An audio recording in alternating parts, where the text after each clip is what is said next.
নদ নদীর পানি কমায় স্বস্তিতে তিস্তা পারে মানুষ। আমরা লালমনিরহাটের খবর জানবো। আমাদের সঙ্গে যুক্ত হচ্ছেন সহকর্মী মাহফুজ বকুল।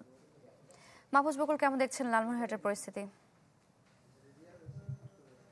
সারিকা, পানি কিন্তু কমে গেছে, তিস্তায় এখন পানি নেই। পাউবো এবং বন্যা সতর্কীকরণ কেন্দ্র যেটি পূর্বাভাস জানিয়েছিল যে এই 2-3 দিনে আসলে এই তিস্তা অঞ্চলে, তিস্তা নিম্নাঞ্চলে স্বল্পমাত্রা বন্যা হতে পারে, সেই সংখ্যা কিন্তু একটু ছিল, যদিও বা এখন কিন্তু সেটি নেই। কেননা আসলে বাস্তবে এই অর্থে আসলে সেইভাবে এবছর বা এই সময় আসলে বন্যা কিন্তু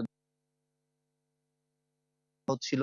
আসলে ওজনের ঢল এসেছে, কিন্তু সেইভাবে কিন্তু পানির প্রকোপ নেই। কেননা তিস্তার যে বিস্তীর্ণ চরাঞ্চল রয়েছে, নিম্নাঞ্চল রয়েছে, এই জায়গাগুলো কিন্তু বিশাল পরিমাণ পানির একটি ভাগাড় হয়ে যায়।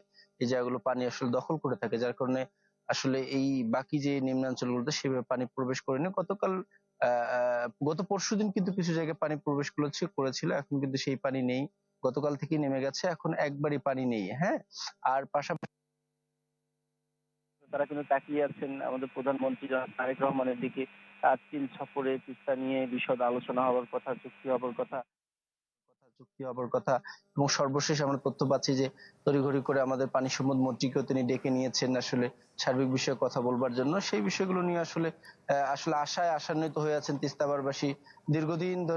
দীর্ঘদিন থেকে যেহেতু এই তিস্তাবারবাসী আসলে আন্দোলন করছে, তিস্তা মহাপরিকল্পনা নিয়ে দীর্ঘ আশা প্রত্যাশা তাদের।